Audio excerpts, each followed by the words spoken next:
everyone. Today I'm going to be showing you for beginners. I know there's a lot of people out there that really want to learn how to crochet. I also know how to do loom and knit, but today we're going to focus on just crocheting. Excuse my lighting if it's not very well. Today, this is what you're going to need. You may need other stuff in the future, but just for now, for just beginners, you need this hook here.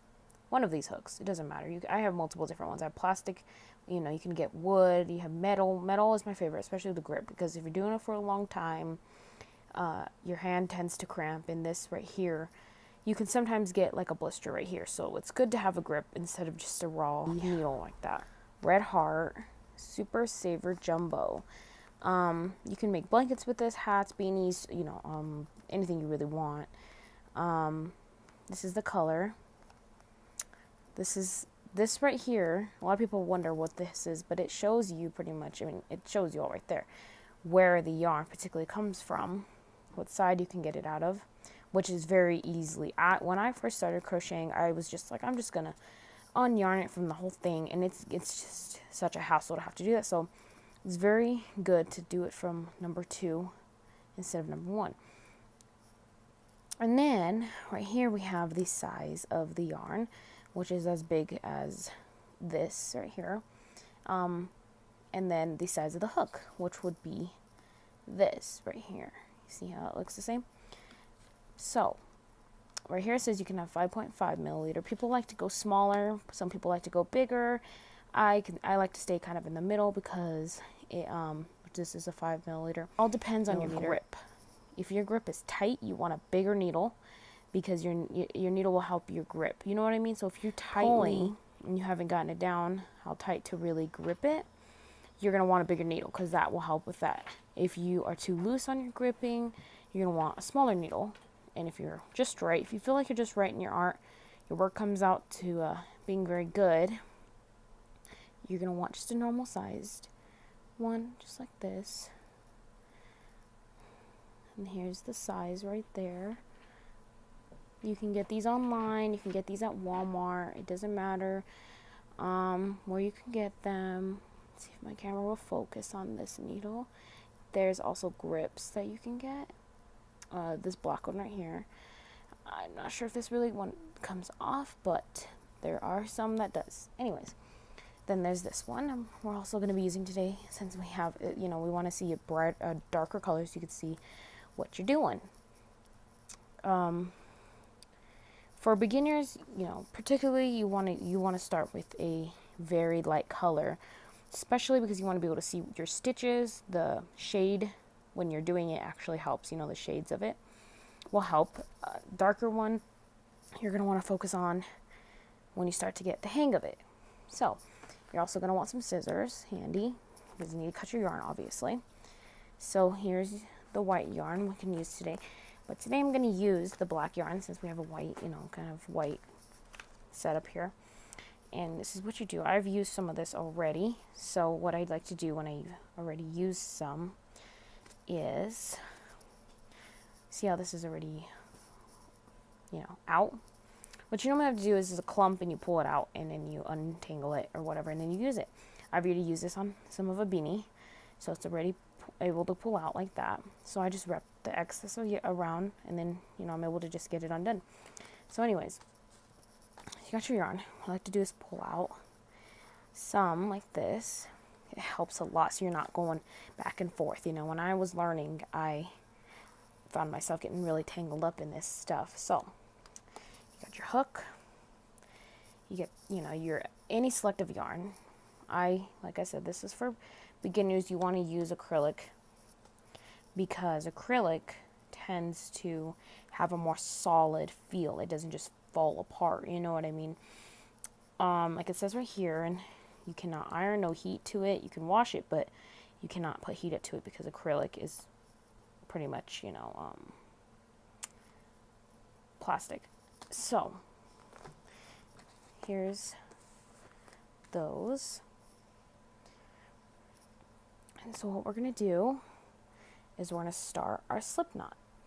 Today we're going to I teach you how to do a slip knot. This is the way I do mine. They're very much more comfortable than I see a lot of people do it with their hook. I like to do it with my hands. So what you're going to do is you're going to grab your string, your yarn like this, okay? You got your string of yarn. Doesn't matter, you can have at least 3 inches to it, length of the end. You get it. You want to grab with this hand, your left hand, pull it with this, like this, you know. Grab it with your second 2 fingers, put it in between those, and that way you have, this is your tail. And you're going to grab it, and what I like to do, you see how I have it like this? How I have it just laying in my hand like that. I grab this one, the end, and I like to twist it. See what I mean? So you want to grab the end, grab this one, and twist it. See? And so it creates kind of a knot. And then once you have that twist, so you can even do it like that. You grab these 2, twist it, and then you want to bring this circle you got here down onto that piece. See what I mean? This is the tail that you're not using. And then once you have that, you don't let it go, and you pull it together. You want to have a slip knot, not just a normal knot, because this one you can make it bigger if you want to. You can make it smaller. You know, if you need to, you can tighten it, you can loosen it. It's a very good slip knot. So let's try that again so I can get it more clear to you guys. So you got the tail right here, and then you got the rest, what you're going to be using here. So you get the tail, and you kind of make a U, you know, upside down U if you want to say that. And you want to grab this with your index, the tail of it, bring it over, so you have like an X. So you bring this side over to this side, and you twist it like that. And then, okay, hold on, sorry. And then you twist it, bring it down to the one that you're feeding from, the one that you're going to be using, not your tail. You leave your tail over here. And so when you're transferring it, so okay, see what I mean? You twist it, and then you go down with your hoop right here, and you grab it like this, and you bring it through, just like that, okay? And that way you have a loose loop, but it's also adjustable, and you have length.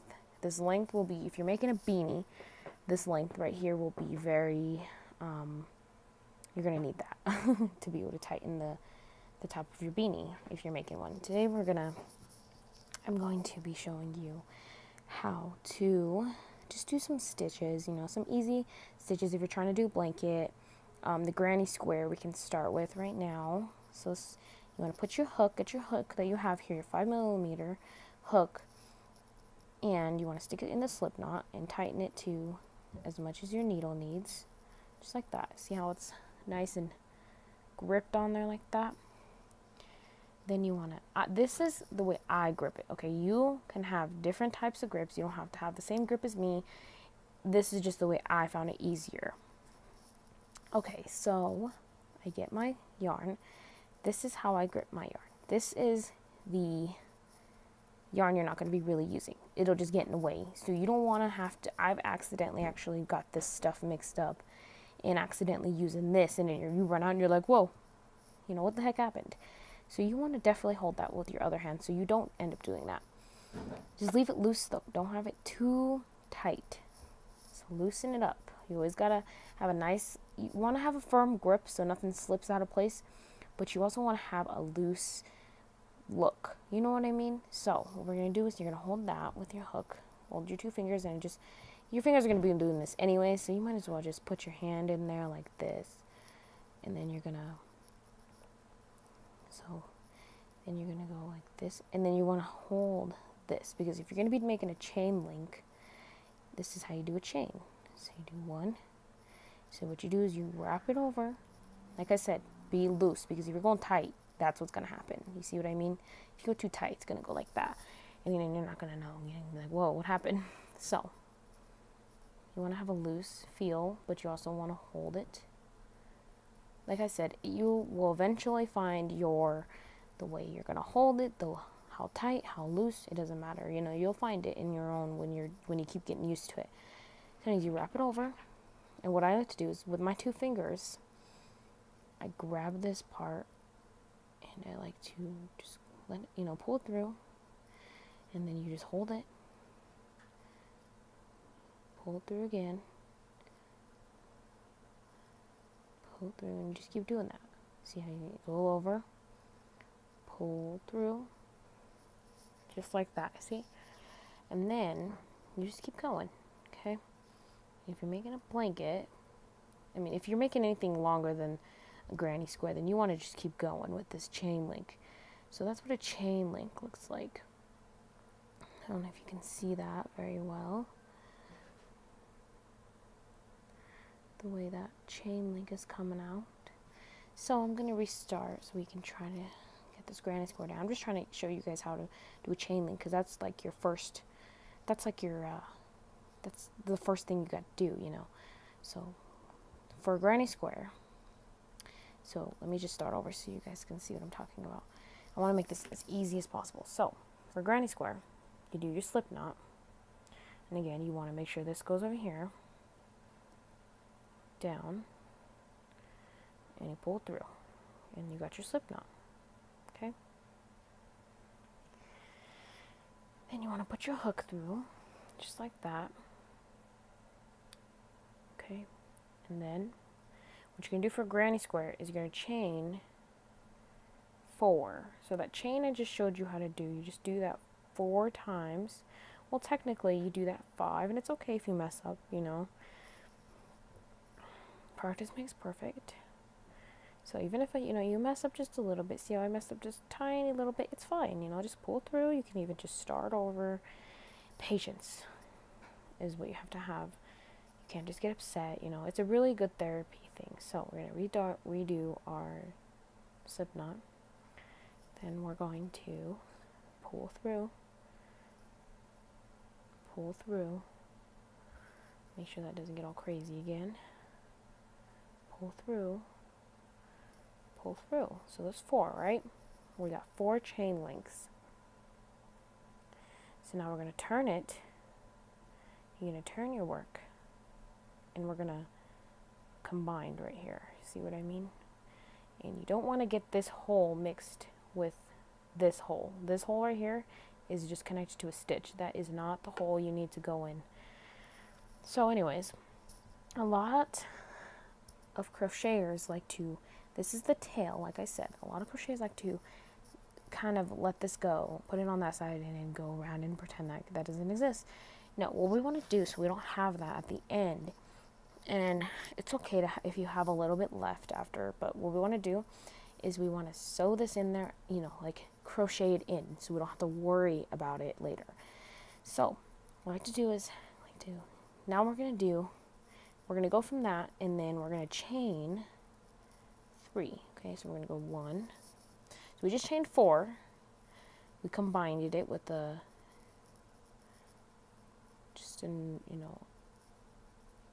a 1 stitch. Hold on to me. Okay, so we combined it in this stitch. The first stitch you made, you just make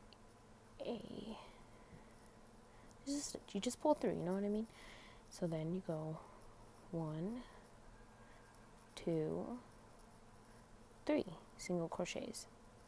So then you see this hole right here. You want to go in this one, not this one, this one. You don't want to get confused in this. So you want to go in this one, not that one. So like I said, you just pretend like this is there, but not. You know what I mean? You don't want to move it out of the way. You just leave it. So now we're going to start doing double crochets.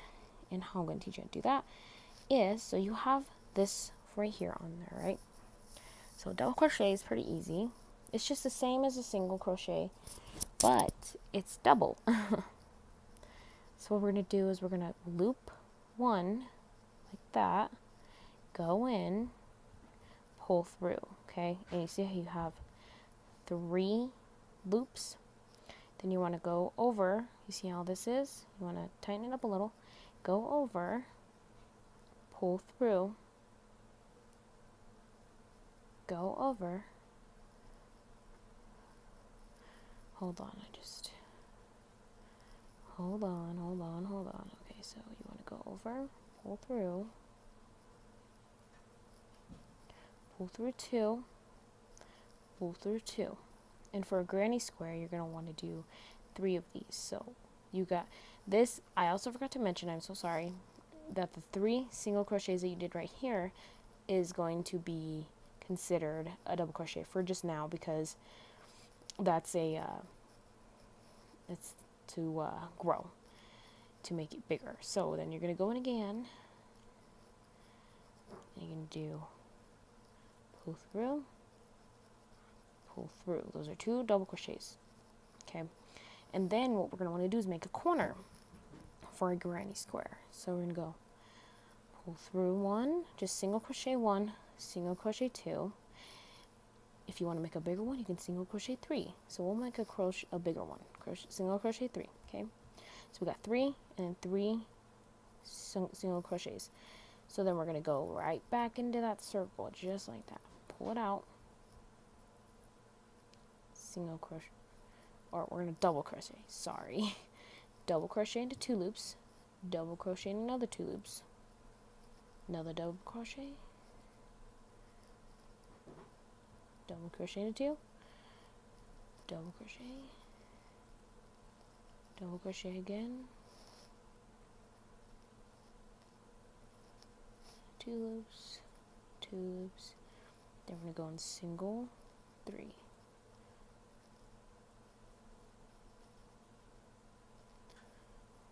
One double crochet again, 2. Okay, so all of these 2 in the 2 loops, and these 2 loops. And I apologize if I'm going a little too fast for you guys. You guys can always rewind, or if you'd like, leave in the comments, and I will go way slower if you need me to. But if you're able to keep up, that's perfect too. So we got 2, 3, 4, 5, 6, 7, 8, 9. So we got 9 double crochets, okay? And 2 corners. So you see how the granny squares coming together? So now we got our 3 single crochets again. We're going to go 1 double crochet, 2 double crochet, 3 double crochet,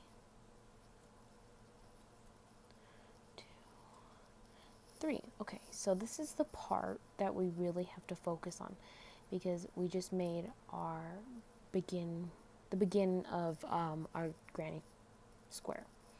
So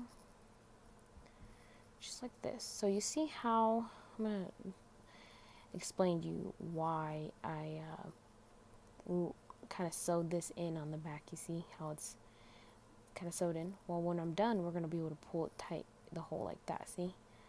We're not going to need it anymore because this is already done. So anywho, so what we're going to do is we're going to join these together. So that 3 you made in the beginning, see that right there? 3. This there, right up here, there is a, see this right here? That is a stitch. So you're not going to want to go in here in this bigger hole. You're going to want to come in this stitch right here. So what we're going to do is we're going to combine again. But this time we're not doing a single crochet. We're just doing a, we're combining this together like this. Then you want to do that again. You see, you don't add. You just pull it through. You don't add. See how it's not really adding nothing to it? You don't add. Just pull through. Then you go and then you want to do 3 single crochets again. Okay, so you want to do 1, 2, 3. That's considered a double crochet when you're starting a next row. So then you go 1 double crochet again,